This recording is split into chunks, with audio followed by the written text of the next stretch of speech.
ఓం నమో వెంకటేశాయ. అఖిలాండ కోటి బ్రహ్మాండ నాయకుడైన శ్రీ శ్రీనివాస పరబ్రహ్మ యొక్క దివ్యానుగ్రహ విశేషం చేత తిరుమల తిరుపతి దేవస్థానం వారు నిర్వహించే అనేక ధార్మిక కార్యక్రమాల్లో భాగంగా ప్రతిరోజు మనం శ్రీమన్ మహాభారత అంతర్గత అరణ్య పర్వలోని విశేషాలను యథామతి తెలుసుకునే ప్రయత్నం చేస్తున్నాము. ఈనాటి ప్రవచన కార్యక్రమాన్ని మంగళ పద్యాన్ని పఠిస్తూ ప్రారంభించుకుందాం. నారాయణం నమస్కృత్య నరం చైవ నరోత్తమం దేవీం సరస్వతీం వ్యాసం తతో జయముదీరయేత్. శ్రీ గురుభ్యో నమః. హరి ఓం.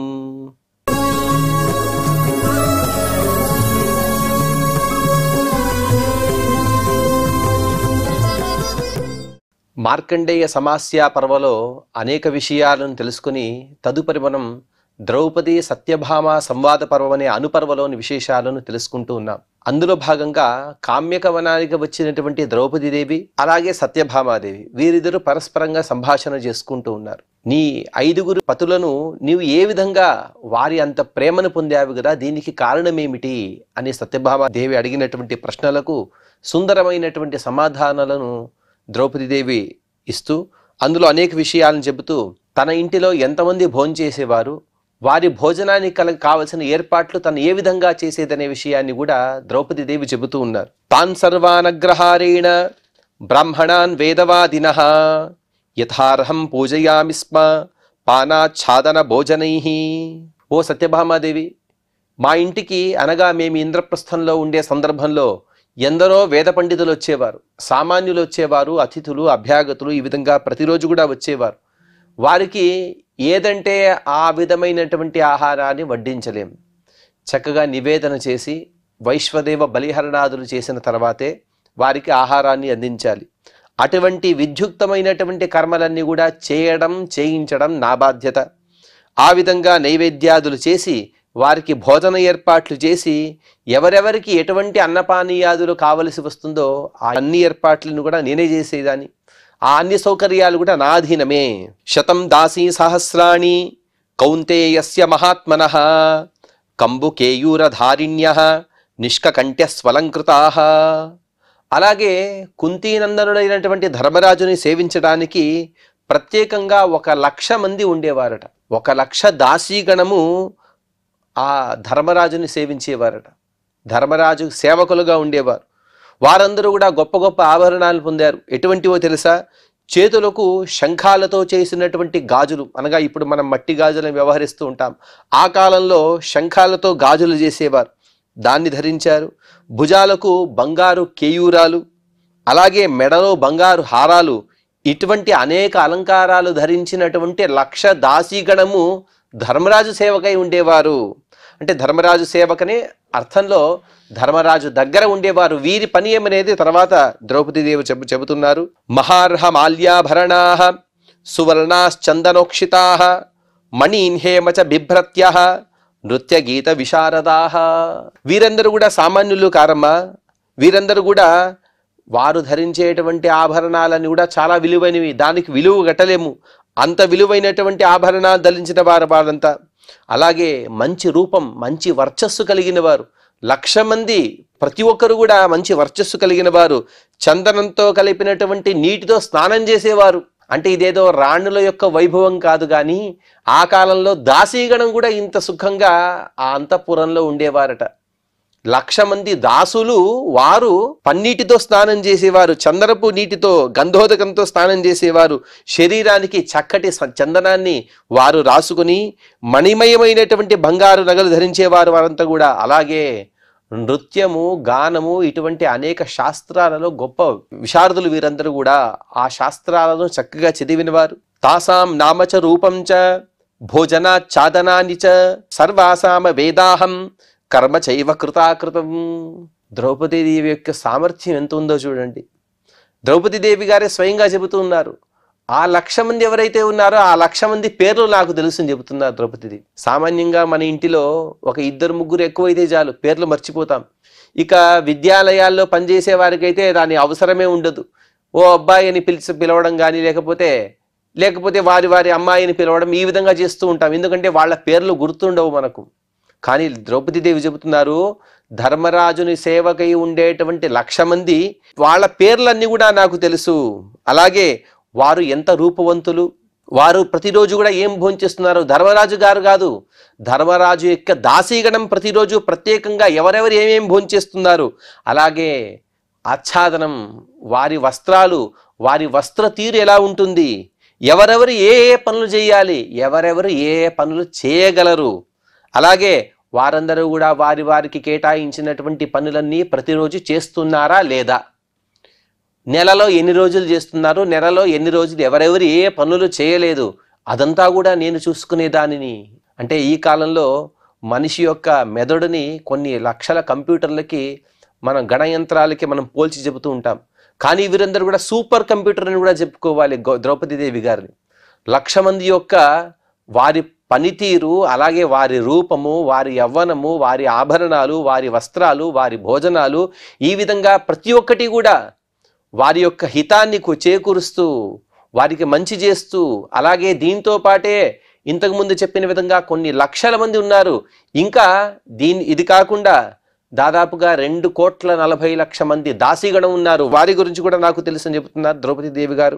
100 దాసీ సహస్రాణి కుంతి పుత్రస్య ధీమతః పాత్రీ హస్తాదివారాత్రం అతిథీన్ భోజయంత్యుత. ఈ 1,00,000 మంది దాసీగణం ఉంది కదా, వీరి పని ఏమిటో తెలుసా అంటే, వీరందరూ కూడా పేరుకి ధర్మరాజు యొక్క దాసగణం, కానీ వీరి పని ఏమిటంటే పగలు రాత్రి తేడా లేకుండా చేతుల్లో పాత్రలు ఉంటాయి, అందులో వండినటువంటి పదార్థాలు ఉంటాయి.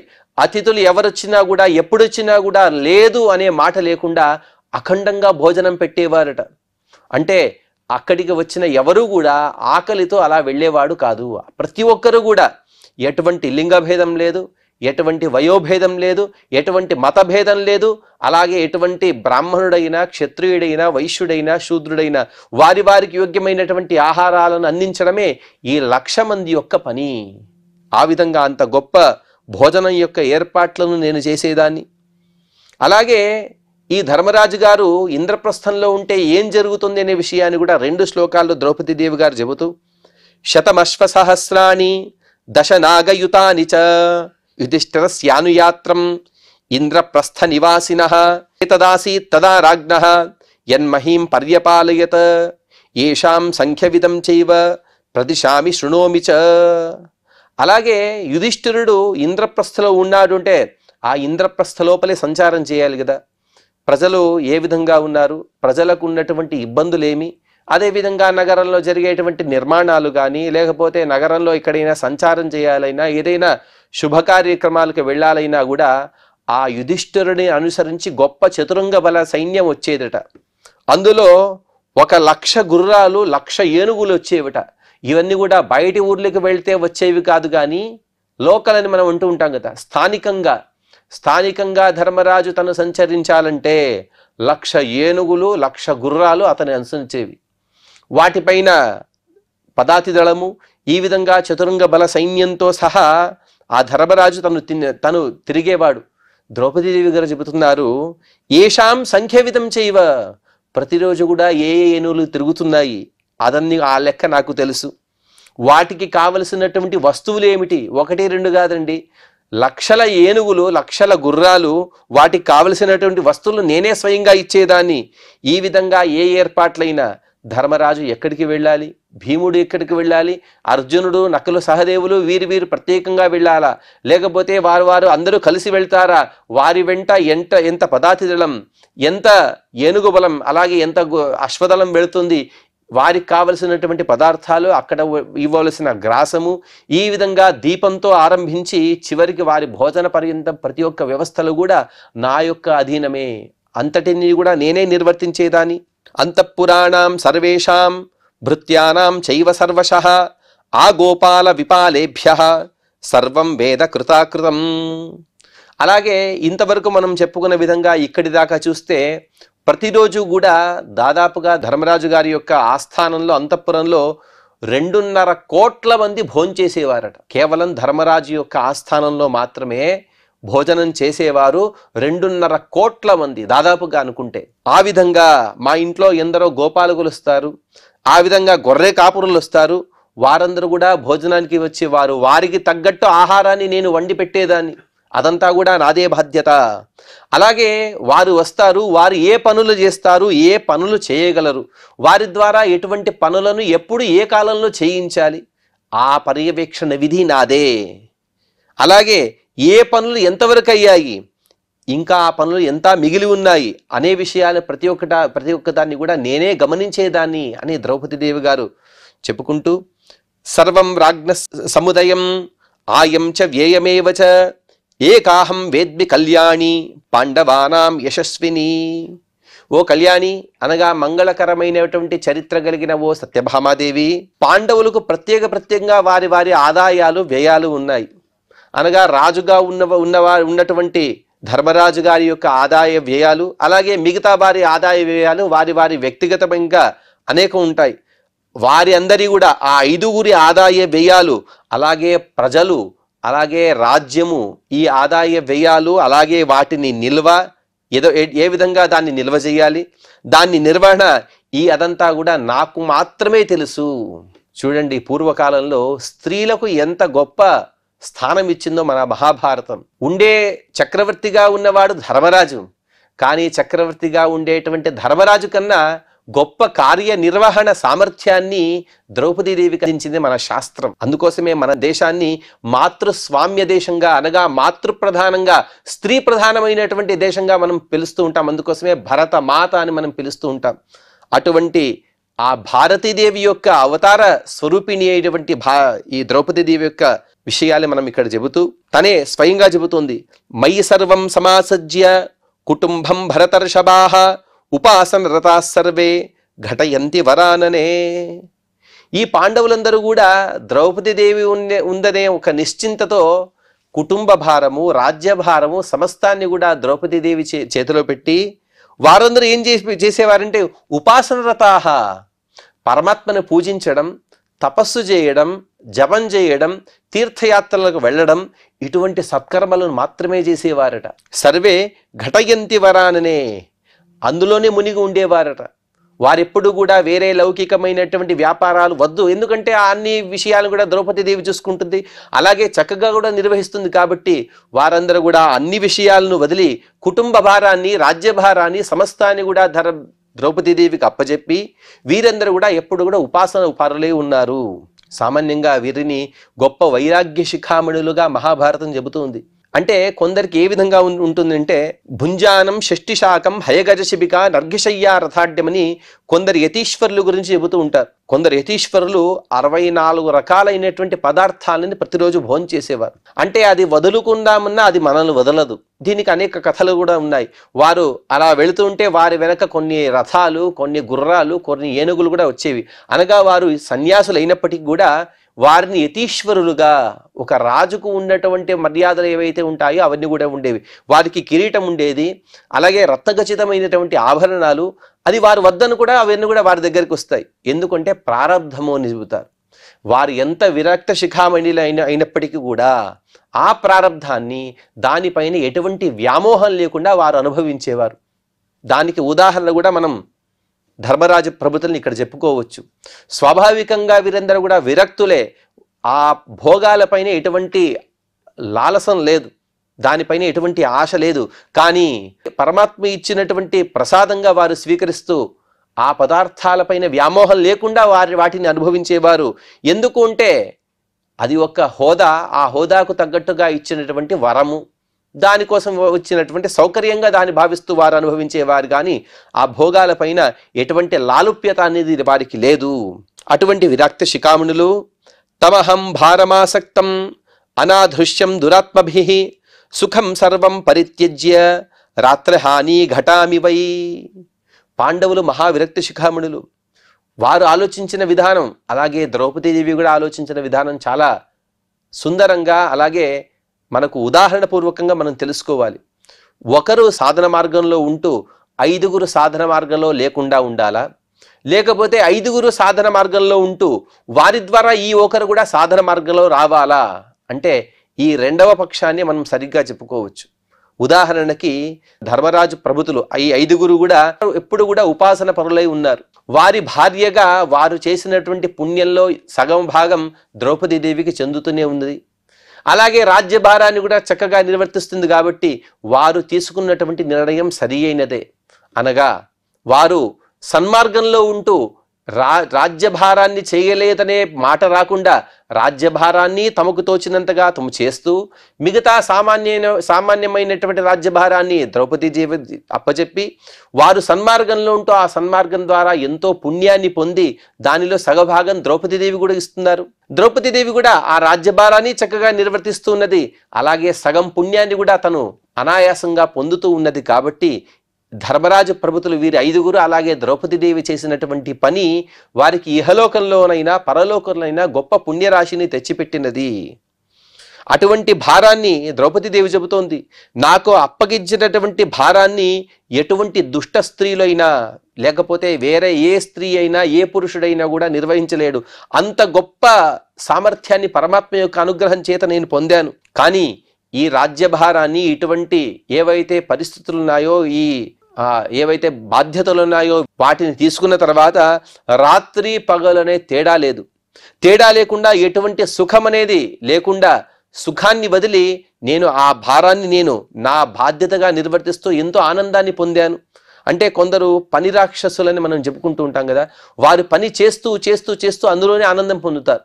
వాటికి తిండి పైన కానీ నిద్రపైన కానీ భోగం పైన కానీ ఎటువంటి ఆశ అనేది ఉండదు. వారికి పని సక్రమంగా అయితే చాలు, దాని ద్వారా ఆనందం పొందుతుంటారు. అదృశ్యం వరుణస్యేవ నిధి పూర్ణమివోదధిం ఏకాహం వేదికోష్మం వై పతీనాం ధర్మచారిణాం.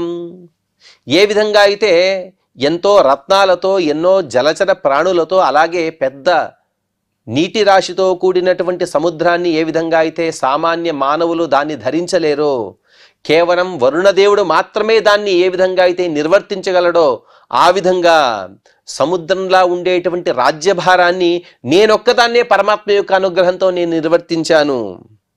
నిధి పూర్ణ వివోధితం ఏకాహం వేద్మి, దాన్ని చక్కగా తెలుసుకున్నాను, దాన్ని చక్కగా ఆ బాధ్యతను కూడా నేను నిర్వర్తించాను. అలాగే పతీనాం ధర్మచారిణాం, నా పతులందరూ కూడా ధర్మబద్ధులు, వారి ధర్మబద్ధతకు నేను కూడా బద్ధురాలని, నేను కూడా ధర్మ మార్గంలోనే ఉన్నాను.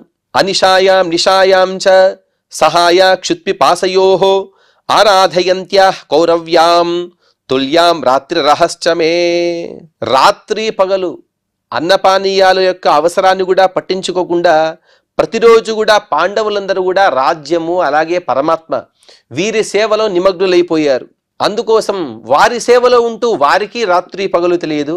అన్నం పైన కానీ పానీయం పైన అనగా ఆహారం తీసుకోవాలనే ఆకలి, లేకపోతే దప్పిక, ఆకలి దప్పికలు లేక రాత్రి పగలు తేడా లేక ప్రతిరోజు కూడా మేము పరమాత్మ యొక్క ఉపాసన అలాగే రాజ్యభారాన్ని వీటిని చక్కగా నిర్వర్తిస్తున్నాం. కాబట్టి మాకు రాత్రి పగలనే తేడానే తెలియకుండా ఉండేది. ప్రథమం ప్రతిబుద్ధ్యామి చరమం సంవిశామి చ నిత్యకాలమహం సత్యే ఏతత్సం వననం మమ. అలాగే ప్రతిరోజు కూడా ఉదయం అందరికన్నా మొదటిగా నేనే నిద్ర నుండి లేచేదాన్ని. సామాన్యంగా ఇంటి ఇల్లాలుగా ఎవరైతే ఉంటారో వారి ధర్మం ఇది. అనగా ఇంటి ఇల్లాలుగా ఉన్న ఆవిడ ప్రతిరోజు కూడా అందరికన్నా తను ముందు లేచి ఇంటి ముందు ఉన్నటువంటి గడప, ఆ గడప ముందు ఉన్నటువంటి ప్రాంగణంలో ముగ్గులు వేయాలి. తద్వారా ఇంటిలో ఉన్నటువంటి అందరికి కూడా ఆయుర్దాయం అనేది పెరుగుతుంది. అకస్మాత్తుగా వేరే వాళ్ళు అనగా గృహిణి తప్ప వేరే ఎవరైనా ఆ గడపని గృహిణి కన్నా ముందు దాటితే వారి ఆయుర్దాయంలో 10% కోల్పోతారట. ఇది ధర్మశాస్త్రమే చెబుతోంది. అందుకోసమే ఇంటి ఇల్లాలు తప్ప వేరే ఎవరు కూడా మొట్టమొదటిగా గడప దాటరాదు. ఇంటి ఇల్లాలకు అటువంటి దోషాలు రావు. ఇంటి ఇల్లాలు తప్ప ఎవరైనా గడపని మొదటిగా దాటితే వారి ఆయుర్దాయంలో 10% కోల్పోతారు. కాబట్టి ప్రతిరోజు కూడా అందరికన్నా ముందుగా నేనే మేల్కొనేదాన్ని. ఎందుకంటే ఈ గడప ముందు దాన్నే దెహలి అంటారు, దెహలి పూజ అని అంటారు. ఆ గడపను పూజించడం దాన్ని నేను చేసేదాన్ని.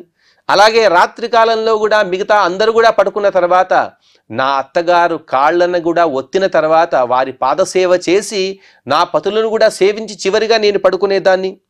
ఈ విధంగా పతిభక్తి అనేది, ఈ పతిభక్తి రాజ్యం యొక్క సేవ, పతుల సేవ, ఇది తప్ప నాకు వేరే లోకమే లేదు. ఇవే నా వశీకరణ మంత్రాలని చెబుతోంది ద్రౌపదీదేవి. అంటే సత్యభామాదేవి అడిగిన విషయం ఏమిటంటే, నీ పతులను ఏ విధంగా నీవు నిగ్రహిస్తూ ఉన్నావు? ఎందుకంటే నీవు లేకుంటే వారు లేరు.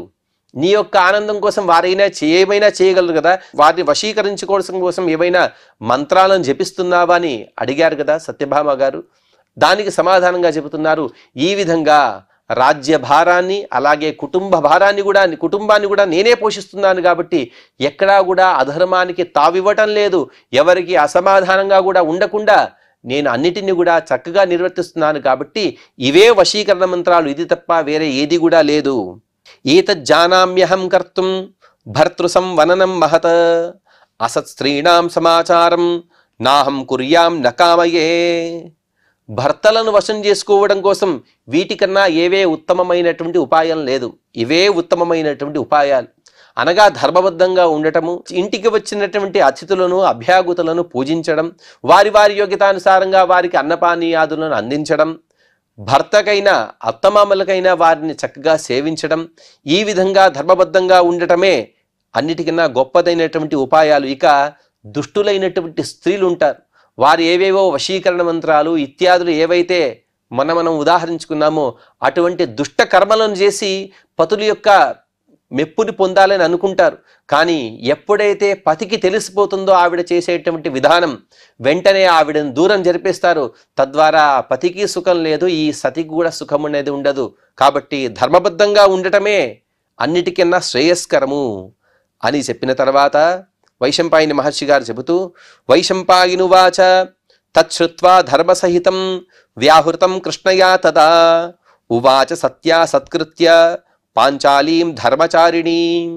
ఈ విధంగా అనేక విషయాలను తెలిపిన తర్వాత ద్రౌపదీదేవిని చూసి, వ్యాహృతం తను చెప్పినటువంటి మాటలు తప్పు అని తెలుసుకున్నటువంటి సత్యభామాదేవి పాంచాలీం సత్కృత్య ఆ పాంచాలిదేవిని సత్కరించి ఈ విధంగా చెబుతుంది, అభిపన్నాస్మి పాంచాలి యాజ్ఞసేని క్షమస్వమే కామకార సఖీనాం హి సోపహాసం ప్రభాషితం.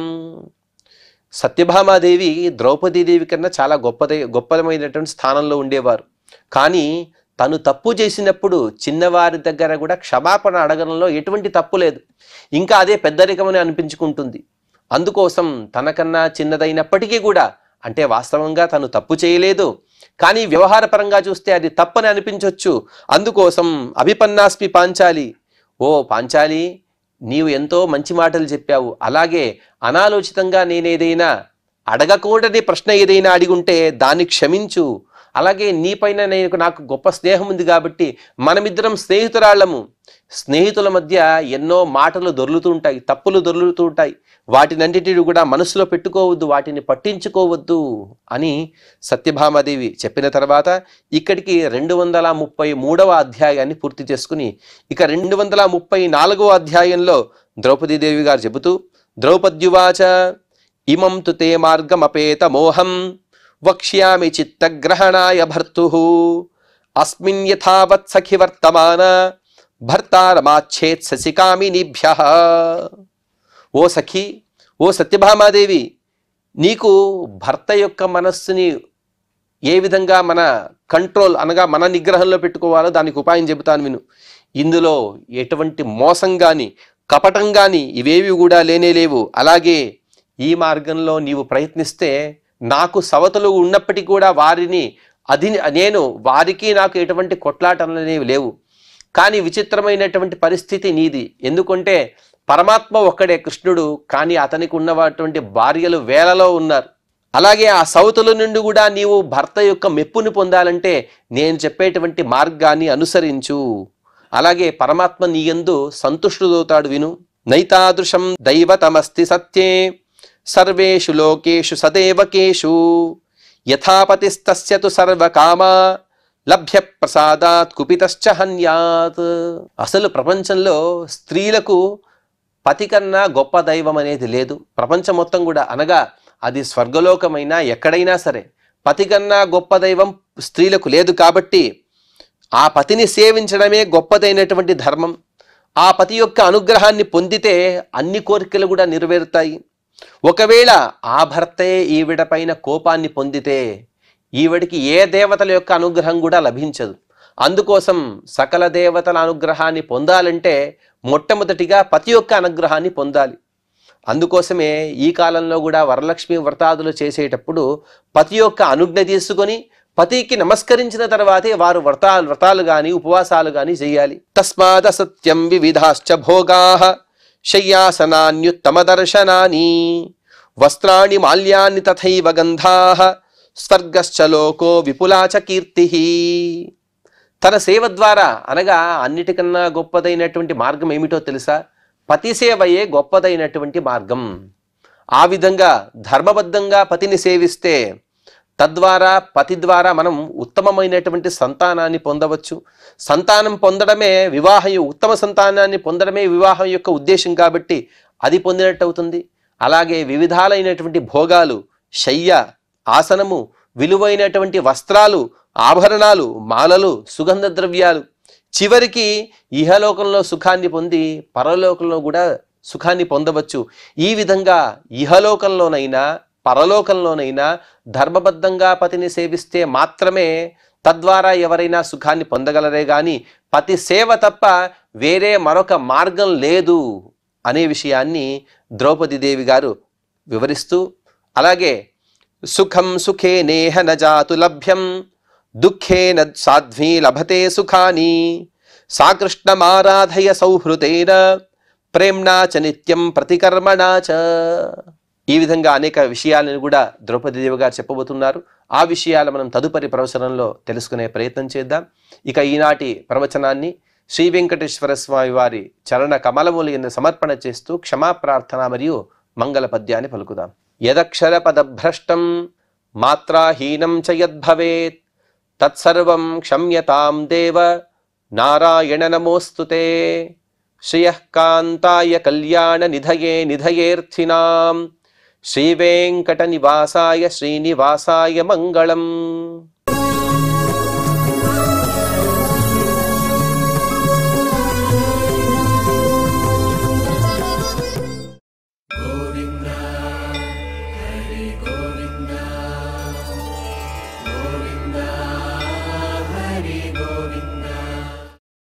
ఓం నమో